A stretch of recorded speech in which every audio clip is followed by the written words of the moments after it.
Bueno, mis hermanos, buenos días. Yo les invito a que vaya al libro de Colosenses, capítulo 1. Y mientras que usted lo lee, oramos y le damos gracias a Dios, a los amigos de las redes, a los que nos están viendo desde su casa o en cualquier parte del mundo a través de Facebook, de YouTube.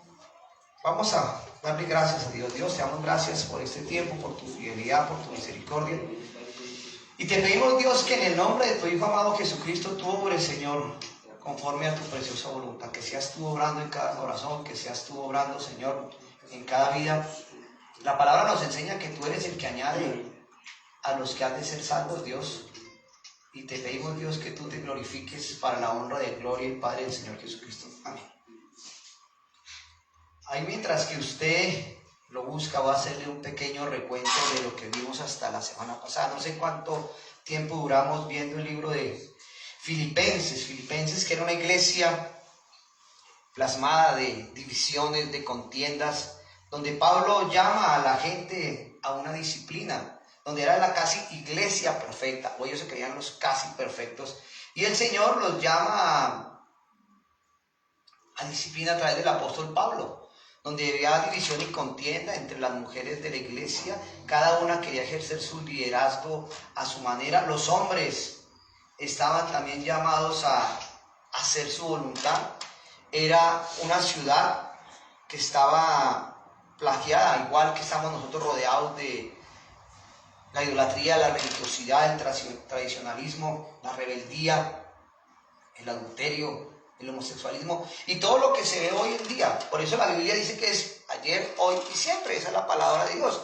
Entonces Pablo estaba exhortando a la gente, porque esos eran líderes que han asumido su propio llamado, asumían que se sabían todas las de la ley y montaban su propia película. Y por eso Pablo les envía el mensaje de Filipenses, que si usted no pudo estudiarlo con nosotros a través de estos domingos, lo invito a que saque un tiempito y lo lea. Entonces vamos a ver el libro de Colosenses. A partir de hoy vamos a ver el libro de Colosenses. El libro de Colosenses vamos a ver un poquitico de historia para poder entrar en el contexto de este libro. Estaba ubicado en lo que es Turquía hoy en día, o Asia Menor. En el tiempo del apóstol Pablo, el imperio romano quería apropiarse de todo lo que se conocía como el mundo, que era ese sector, y hacia Europa. Todavía no se había descubierto América. Y en este libro lo que más nos enseña es la plenitud de Dios, cómo Dios es el que va a llenar todo. Este libro también nos va a enseñar a que tenemos que construir en una unidad la iglesia, y nos deja estos 4 libros que fueron escritos: Efesios, Filipenses, Colosenses y Filemón. Fueron escritos cuando Pablo estaba en la cárcel. Si hoy tuviéramos la oportunidad de tener nosotros esos 4 libros en la mano, así como el apóstol Pablo los escribió, seríamos multimillonarios por el valor que tendría por esos escritos. Pero como nosotros no lo vemos desde el punto de vista material, sino desde el punto de vista espiritual, y Dios nos lo deja a través de la escritura para que nosotros lo pongamos en práctica y poder entender de que tenemos un compromiso hacia las generaciones venideras, nuestros hijos, nuestros nietos. Y podemos ver que en este punto de Asia Menor era un punto anclado de Turquía. Cuando usted pueda ver el mapa, ahí están todas las iglesias: Laodicea, Frigia, Filadelfia, Sardis, Tiara y Pérgamo. Todas estaban ubicadas en ese sector. Y usted mira, pero ¿por qué estaban ubicadas en ese sector? Porque era el centro para conquistar el mundo. El mundo de ese momento. Y podemos ver que Pablo más adelante dice: y la palabra llegó a todo el mundo, lo que se llama, refería al imperio romano. Pero en el momento del apóstol Pablo no habían guerras, no habían problemas, no habían invasiones, porque hasta ese momento el imperio romano tenía su poder sobre todo ese sector. O sea, el imperio romano gobernaba el mundo de ese tiempo. Y miren lo que nos dice el apóstol Pablo en el capítulo 1, versículo 1.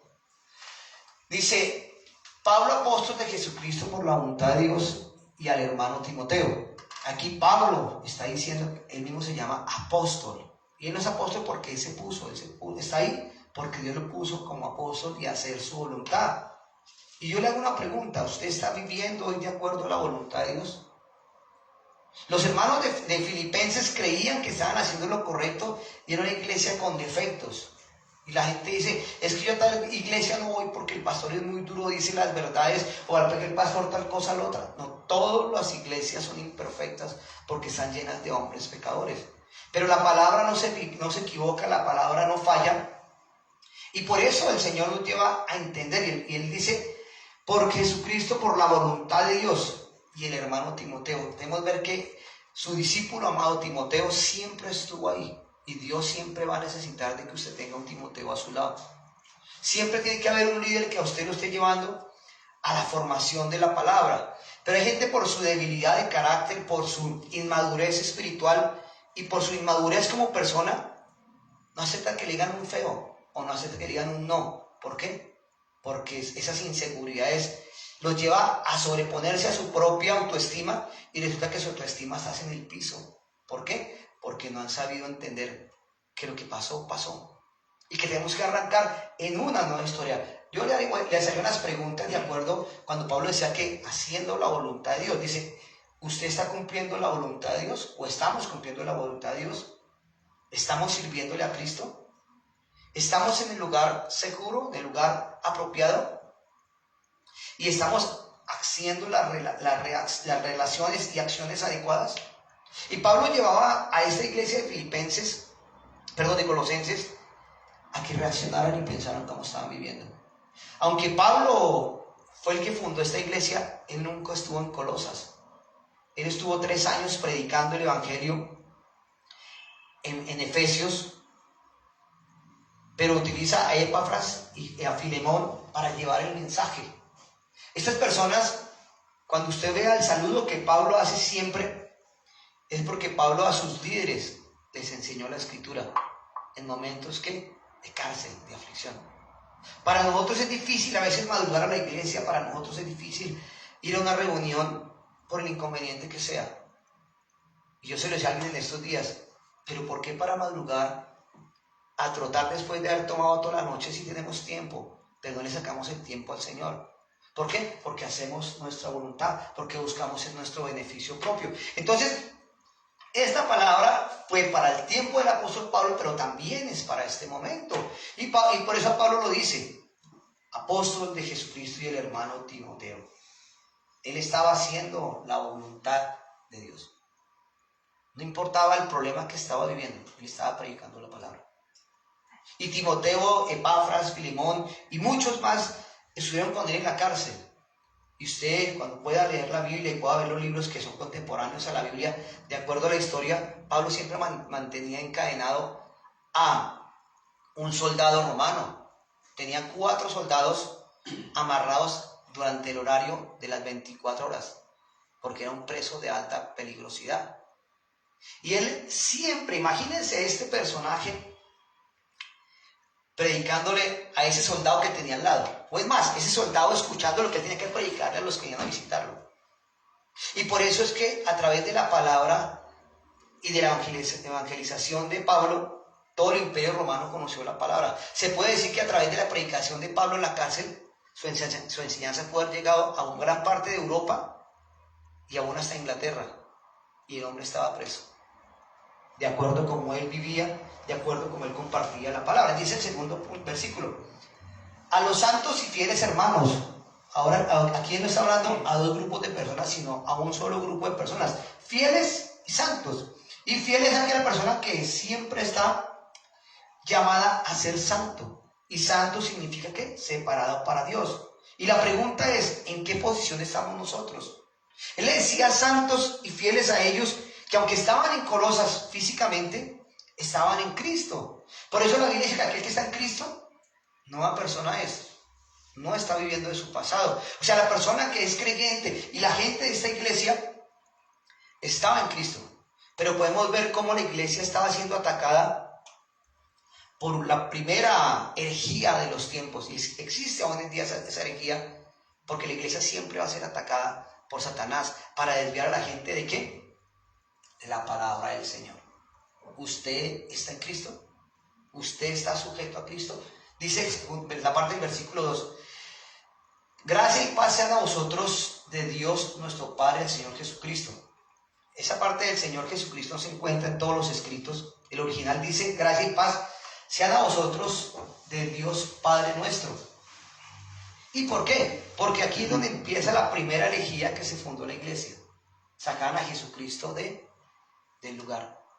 Aún no le dan la importancia a Dios, y eso venía de una secta que se llamaba el gnosticismo, conocido como los esenios.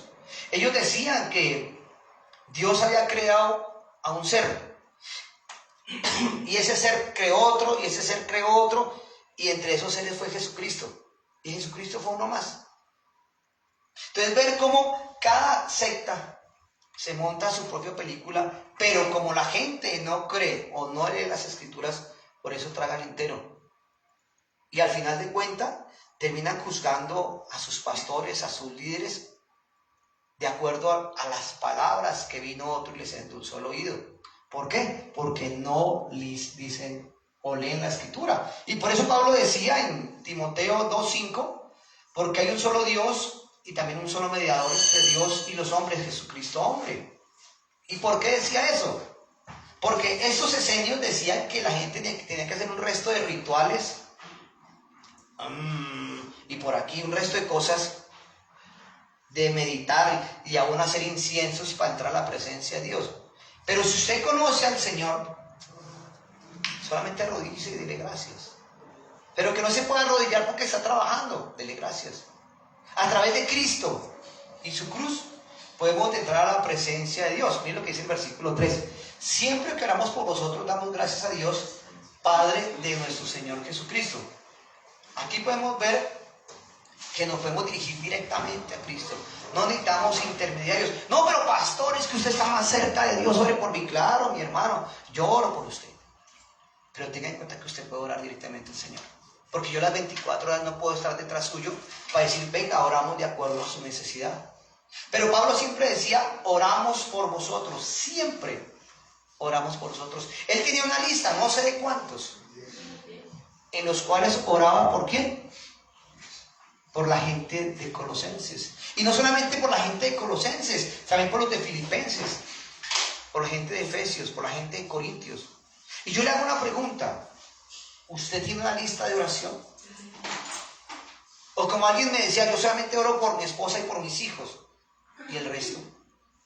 ¿El resto de la humanidad no importa? Alguien oró por usted. Alguien oró por mí. Y porque alguien en este momento está orando por mí, estoy aquí parado. Por la misericordia de Dios y la gracia de Dios. Porque sus oraciones son escuchadas. Entonces, ¿cómo está su oración en este momento? ¿Tiene una lista de personas de las cuales usted conoce cuál es su situación, cuál es su vivir? Y no le importa a usted. A usted alguien aún puede estar orando por usted y usted no lo conoce. Mire lo que dice después. Versículo 4 y 5. Pues hemos oído de vuestra fe en pues hemos oído de vuestra fe en Cristo Jesús y del amor que tenéis a todos los santos, a causa de la esperanza que os está guardada en los cielos. De esta esperanza ya habéis oído por la palabra verdadera del Evangelio. Aquí vuelve y recalca, por la fe. ¿La fe en el pastor o la fe en Jesucristo?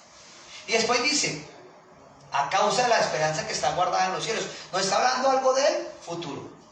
Y aquí el apóstol Pablo nos cambia lo que dice en 1 Corintios 13, cuando dice, esta es la fe, la esperanza y el amor. Y lo que persevera o aguanta hasta el fin es el amor. Porque el amor de Dios siempre es el que va a permanecer. Pero cuando él dice la esperanza y cambia el rumbo, dice, la fe se requiere el pasado. Y usted me dice, pero pasó, ¿por qué en el pasado? Porque alguien nos narró que Jesucristo murió, ¿qué? En una cruz, pasado. Dice que el amor se refiere al presente. El amor de Cristo hacia nosotros es siempre el mismo, no cambia. Y ver que ese amor de Cristo es que se nos pone a esperar, ¿qué? En la esperanza que se refiere al futuro. ¿Su esperanza está puesta a terminar en el cielo? ¿O su esperanza está a terminar en un infierno? Ayer hablaba con José Pavón y Nancy, que llegaron de 6 meses de recorrer Sudamérica, y me impactó algo. Eso lo terminaré cuando compartamos la enseñanza allá en el parque de Kiva. Decía que 300 kilómetros, los cuales 70 kilómetros, es que se me olvida, 70 malditos o algo así decían los últimos kilómetros, donde la velocidad del viento es de más de 120 kilómetros, donde tumba las motos y aún voltea los carros. Pero decía que hay una aplicación que le dice, mañana hay viento de tanto velocidad, entonces no puedo salir. Duraron muchos días esperando que el viento bajara, pero vea que es el pronóstico que la meteorología o el ser humano o la tecnología le está dando de que podían salir, hasta que al fin pudieron salir después de 10 días hacia Ushuaia. 300 y pico de kilómetros donde el camino es una gravilla. Allá tienen otro nombre, aquí ya son piedritas. Y tienen que esperar que un carro pase y deje la huella para ir, ellos dicen detrás de esa huella. Si salen de esa huella, para el piso, porque el viento los tira a voltear y aparte la gravilla se mueve. Y los últimos 70 kilómetros creo que son los 70 malditos de la muerte, alguna vez decían por lo que dijo él ahí. Pero ellos tenían la fe puesta en la meteorología o en esa aplicación. Y tenían de que un carro les dejara una huella para caminar sobre esa huella. Aquí Pablo nos está diciendo que ellos tenían la fe en Dios. ¿Usted tiene su fe en Dios? ¿Usted está haciendo la voluntad de Dios? ¿O usted está haciendo lo mismo que hicieron los hermanos de Filipenses? ¿O usted está haciendo lo mismo que están haciendo los hermanos de Colosenses, que se creían los más santos, los más líderes, los mejores, pero no estaban viviendo de acuerdo a la voluntad de Dios? No todos, porque la iglesia estaba plasmada de una herejía. Y él les deja aquí a ellos la enseñanza que Dios nos dio a todos, es que hay una cruz. Estos hombres en esa carretera de Ushuaia tenían que estar pendientes de la huella de un carro donde marcaba el piso. Aquí Pablo nos dice que a través del verdadero evangelio, o sea, la palabra, la Biblia escrita, inspirada por el Espíritu Santo, esa es la huella que Dios nos deja, que caminemos hacia la eternidad. Y ese es el amor y la esperanza que tenemos, ¿qué? En la vida eterna. Por eso decía, vuelvo y se lo digo, a causa de la esperanza que os está guardada en los cielos, de la cual ya habéis oído por la palabra verdadera del evangelio. Ahí, hermano, es donde viene la palabra. Alguien decía, es que usted es muy duro al predicar. No. Es que no puedo dejar que mi familiar o mi familiar sufra porque el evangelio es muy duro. Hombre, el evangelio no lo tira a usted a herir. El evangelio lo tira a usted a matar. A matarle esa vida de pecado para que usted viva en rectitud y le puedan decir fiel y santo. Romanos 10:17 dice, la fe viene por el oír y el oír la palabra de Dios. La fe no es un salto en la oscuridad, consiste en apoyarse en hechos históricos. Jesucristo murió en la cruz, hermano. Una vez y para siempre, versículo 4. Y dice, y del amor que tenéis a todos los santos. Así se basa la fe. En el pasado, el amor es el presente. Y podemos saber toda la Biblia, hermanos, mis hermanos. Memoria, versículos en cantidades. Pero si el amor no lo tenemos en el corazón, estamos complicados. Pero tiene que tener en cuenta, mi hermano y mi hermana, y usted que nos ve en las redes, Dios al que ama lo disciplina, o si no lo trata como un bastardo. Y Dios nos invita a eso, mis hermanos, a que actuemos como hijos verdaderos, no como bastardos. Aquel es bastardo el que está en el mundo solo, haciendo su voluntad. Pero usted y yo, como creyentes, tenemos que enfrentarnos a un mundo plagiado de pecado y de maldad. Pero tenemos que enfrentarnos también a un grupo de personas que vendrán a la iglesia, que no conocen a Cristo. Y vendrá gente que conoce a Cristo. Y van a creer que saben más Biblia que nosotros. Pero el día que los exhortamos con la palabra y les decimos, hermano, está equivocado, allá son radicales, allá son legalistas, allá no hay amor. Alguien lo decía y que el peor error fue haber conocido a los jinetes. Y que el peor error haya sido conocer al esposo con el que está viviendo. Y yo decía, hombre, ¿acaso nosotros los casamos? ¿Acaso nosotros influenciamos algo negativo en sus vidas? Ellos llegaron al jinete ya siendo familia. Entonces, ¿por qué siempre tenemos que echarle la culpa a alguien? Cuando nos sujetamos, ¿qué? A la palabra. Y dice que tenían esperanza en el futuro. Otra versión lo expresa de esta manera.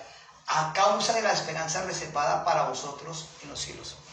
Acuérdese lo que dice Efesios 1:4. Bendito es Dios y Padre nuestro Jesucristo, que nos bendijo con toda bendición espiritual en los lugares celestiales desde antes de la fundación del mundo. Dios lo escogió a usted desde antes de la fundación del mundo para que usted estuviera en esta iglesia, para que estuviera escuchando esta palabra, para que fuera sin mancha. Pero por causa del pecado de Adán y Eva somos apartados. Pero para eso vino Jesucristo, para deshacer las obras de maldad. El pecado entró por un hombre, la salvación entra por un hombre y es Jesucristo. ¿Usted conoce a Jesucristo? Dice, ahora permanece en la fe, en la esperanza y en el amor, y estos son tres, pero el mayor permanece en ellos. ¿Por qué? Porque el amor de Dios nunca va a cambiar, es inmutable, es un atributo de Dios mío, nunca va a cambiar. Dice, a causa de la esperanza que está guardada en los cielos. ¿Usted está viviendo el gozo del Señor en este momento? A pesar de lo que usted está viviendo, de las dificultades que usted está viviendo. Por eso le decía, Pablo, estando encarcelado, le predicó casi toda Asia y a toda Europa. Nunca se negó de predicar. Y a las personas que preparó, fueron y predicaron del Evangelio. Y él aquí está exhortando a la gente de Colosas, sin haber pisado esa tierra. Él fue el que fundó esa iglesia. Dice, ya habéis oído por la palabra y ya habéis oído por la palabra verdadera el Evangelio. Dice la Biblia, conoceréis la verdad y la verdad os hará libre. Jesucristo es el camino, la verdad y la vida. Y esos hechos históricos de lo que nos habla la Biblia, dice que Jesús nació de una virgen, realizó milagros, es el Dios hombre, murió sobre una cruz, fue sepultado y resucitó, ascendió de regreso al cielo, envió el Espíritu Santo. Este es el tiempo del Espíritu Santo, mi hermano. Es el tiempo de que usted, en el nombre de Jesús, se acerque a Dios y dígale, Dios, que en el nombre de Jesús el Espíritu Santo me guíe a hacer tu voluntad y a la tierra la rectitud, así como lo habla el Salmo. Entonces, si nosotros vemos de que no estamos fundamentados en la palabra y nuestras grietas en nuestro corazón nos van a hacer desechar el llamado que Dios nos ha hecho por la dureza de nuestro corazón, porque nuestro corazón siempre va a irse hacia el lado malo.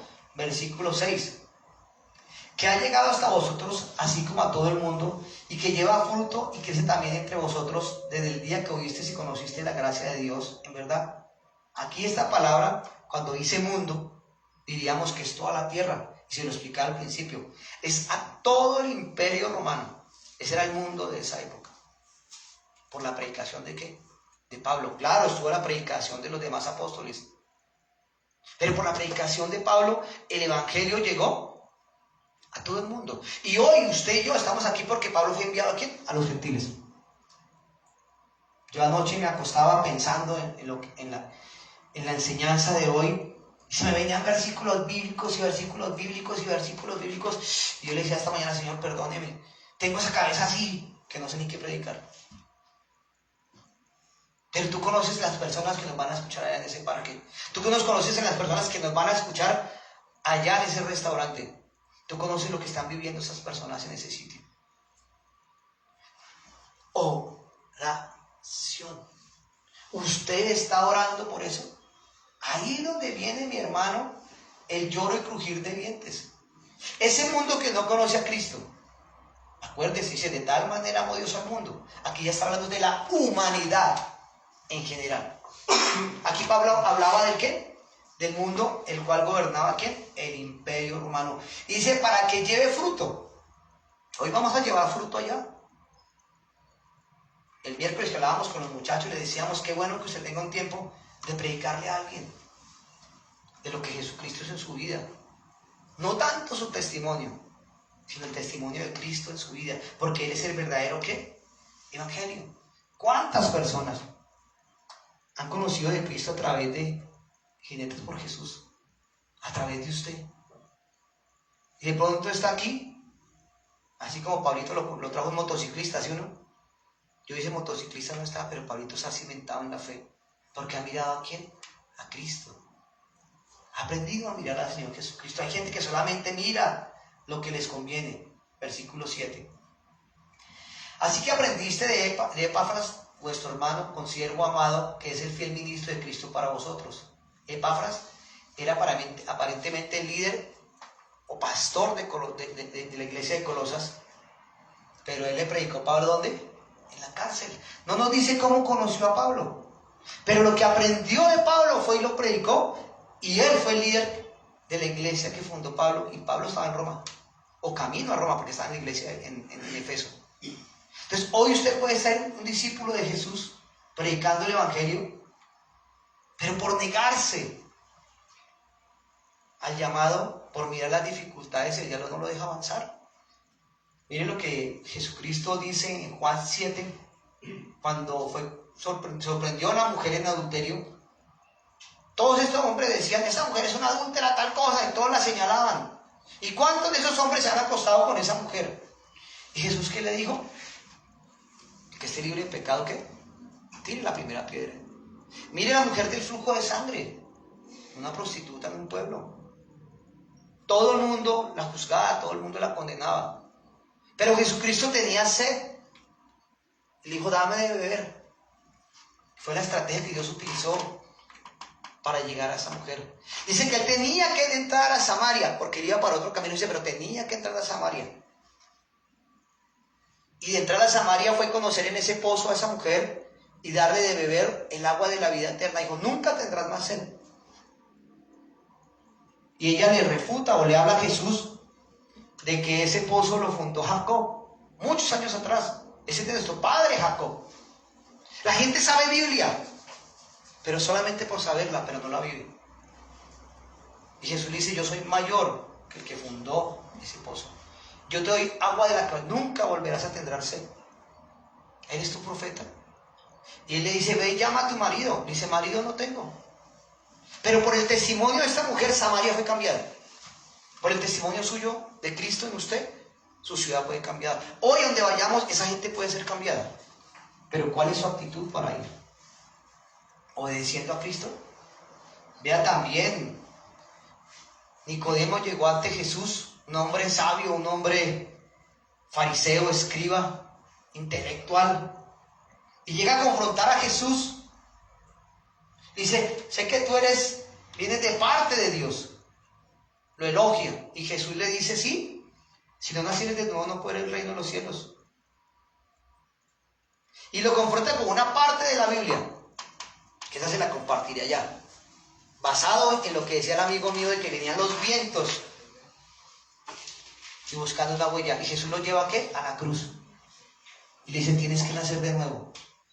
Y Nicodemo nace de nuevo. Y Nicodemo con el tiempo termina sirviéndole a Jesús, porque le mostró ¿qué? La cruz. Versículo 8. Dice que también quien también nos ha declarado vuestro amor en el Espíritu. Vemos cómo el amor de Dios a través del Espíritu Santo nos lleva ¿a qué?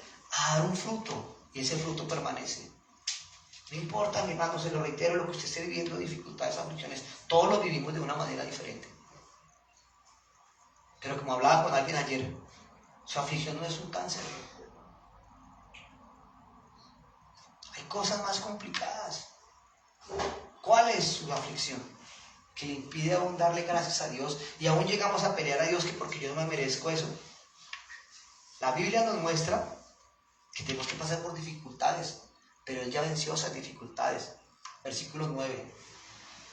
Por lo cual también nosotros, desde el día que lo oímos, no cesamos de orar por vosotros y de pedir que seáis llenos de conocimiento de su voluntad en toda sabiduría e inteligencia espiritual. Aquí Pablo ya está hablando desde el día que supimos de ustedes. Pablo no los conocía personalmente, pero a través de Epafras, cuando Epafras fue llevarse, acuérdense cuando en Filipenses le llevaron un dinero a Pablo cuando estaba en la cárcel. Estas iglesias fueron las que llevaron un dinero, una ofrenda. Dice, y me acuerdo de ustedes, pero solamente le pido a Dios, eso también lo encuentran en Efesios 1:18. Oro el Padre del Señor Jesucristo para que dé espíritu de sabiduría, conocimiento, de conocer a Jesucristo. Dice, no cesamos de orar por vosotros y de pedir que seáis llenos del conocimiento de su voluntad en sabiduría e inteligencia espiritual. ¿Cómo se adquiere eso? Leyendo la Biblia, orando y leyendo la Biblia, orando y leyendo la Biblia. Si eso no lo hacemos, mis hermanos, estamos fregados. Estamos fregados. Y aquí Pablo está hablando de que él oraba por los creyentes. Vuelve y nos recalca, tengo una lista por toda la iglesia de Colosas. No sé cuánto tiempo duraba este man orando por esas personas de mañana, tarde y noche. pero les pedía que fueran llenos del conocimiento superior, llenos del conocimiento del Espíritu Santo. Esa palabra sabiduría aparece en esta carta 40 veces. Porque Pablo les recalcaba a ellos que tenían que tener sabiduría. ¿Se acuerdan que al principio les dije que venían de una herejía que se llama los gnósticos? Porque estaban plagiados de que ellos tenían la verdad. Usted vaya a predicarle a un testigo de Jehová y el problema que se mete si usted no está preparado. Lo voltea, usted pierde el año. Pero la Biblia no se hizo para contender. Por eso cuando llega un nuevecito, él es una esponja. Absorbe todo lo que usted le da y se lo cree todo. Pero llega una persona que medio ha leído la Biblia, le refuta a usted si usted está equivocado. Y si usted no tiene argumentos, pues va a perder el año. Versículo 10. Así podréis andar como es digno del Señor, agradándolo en todo, llevando fruto en toda buena obra y creciendo en el conocimiento de Dios. ¿Cuál es el fruto? Vale a Gálatas 6, Gálatas 5, los frutos del Espíritu Santo. Amor, fe, esperanza, mansedumbre, templanza. Contra estos no hay. Cuando el Espíritu Santo nos ha sellado, desde el día que reconocemos a Jesucristo como nuestro Señor y Salvador, hermano, nuestra visa va para el cielo, nuestro plan va para el cielo. Dice, llevando fruto en toda buena obra, dice Efesios, no es por gracia, no es por obra para que nadie se gloríe, sino es un don de Dios. Y que el hombre de Dios es preparado ¿para qué? Para buena obra. Cuando usted le llega al poder de Dios, cuando usted llega al Espíritu Santo, usted cambia. Y deja de hacer cosas incorrectas que hacía y empieza a hacer obras correctas para agradar al Señor. Entonces hay un cambio. Pero muchos se quedan estáticos en la iglesia, muchos se quedan estáticos en la obra, porque se la pasan como el pueblo de Egipto, mirando el pasado. No miran hacia el frente. Es más, no miran el presente. Y mucho menos van a mirar el futuro. ¿Por qué? Porque están aferrados a un pasado que no los deja crecer. Porque no leen, dice, creciendo en el conocimiento de Dios.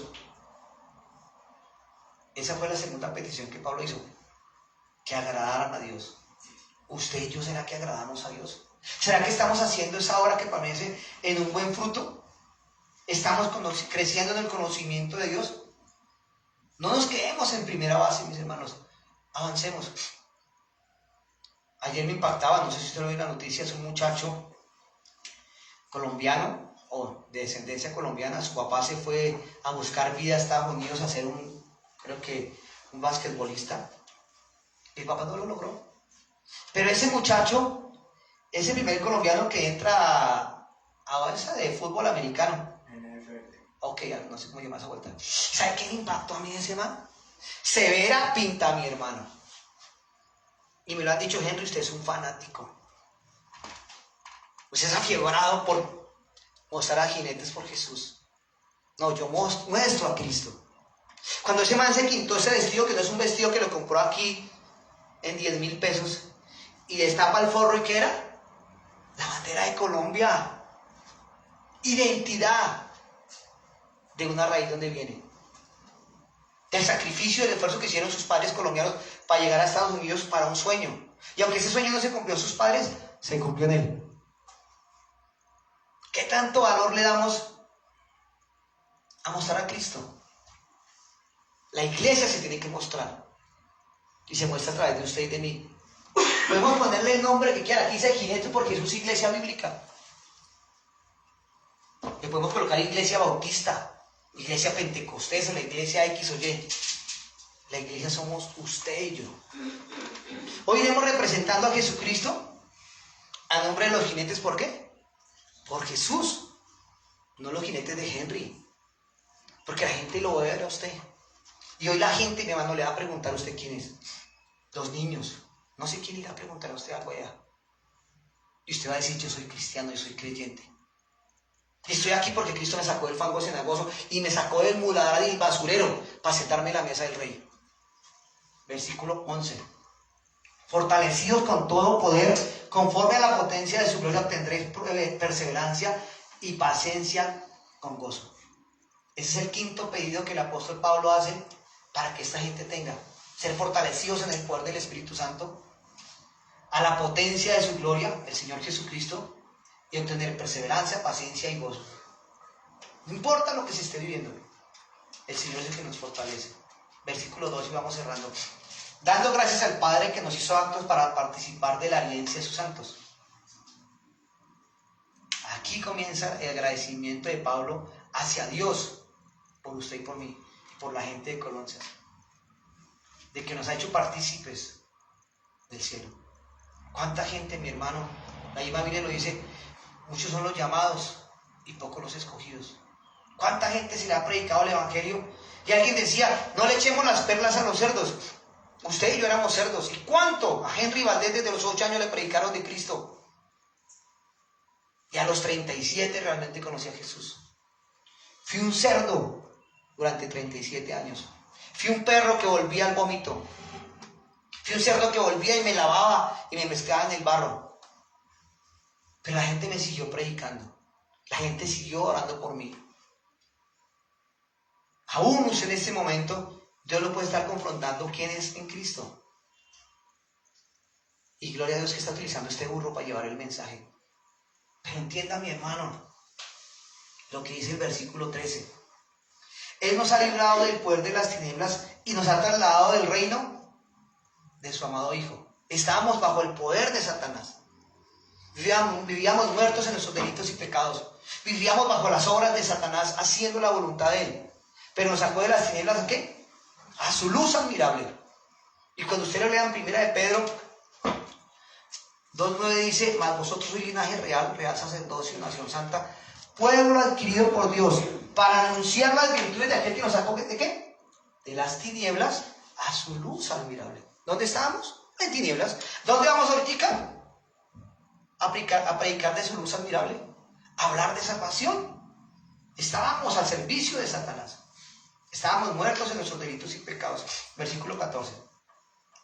En quien tenemos redención por su sangre y perdón de pecados. ¿De dónde nos trasladó? Del poder de Satanás al poder de Cristo. ¿A través de qué? De su muerte. Cristo murió una vez y para siempre. 5 puntos que nos da y los leo. Dios nos ha hecho dignos de compartir la herencia de sus santos en el reino de la luz. Nos ha librado del poder de la oscuridad. Nos ha trasladado del reino de su amado Hijo. Y nos ha redimido por medio de Jesucristo. Y nos ha perdonado, y nos ha perdonado los pecados por medio de su sangre. Usted tiene esos 5 puntos. Aún aquí le está hablando a la iglesia. Aquí no le está hablando a gente nueva. Y le dice, ¿usted realmente está compartiendo la herencia de los santos? ¿Usted salió o está en la oscuridad? ¿Usted está en el reino de los cielos? Acuérdense que Jesucristo les dijo, a ustedes les toca restaurar el reino de los cielos. El reino de los cielos es aquí. Aquí empezó, desde ya que usted conoció a Jesucristo, empezó a ver el reino de los cielos. ¿Qué le dijo a Nicodemo? Si no nacieres de nuevo no puedes ver el reino de los cielos. El reino de los cielos no está en el cielo. El reino de los cielos empieza aquí. Porque empieza el proceso de Dios, empieza el propósito de Dios, la santificación, para poder ver ¿qué? Su gloria. Y mi hermano, si usted no los tiene hoy, yo le invito a que le diga a Dios que le perdone sus pecados. Si usted ha fallado hasta el día de hoy como creyente, tenemos quien nos perdone a través de Cristo. Yo le invito a que incline su rostro donde está y le dé gracias.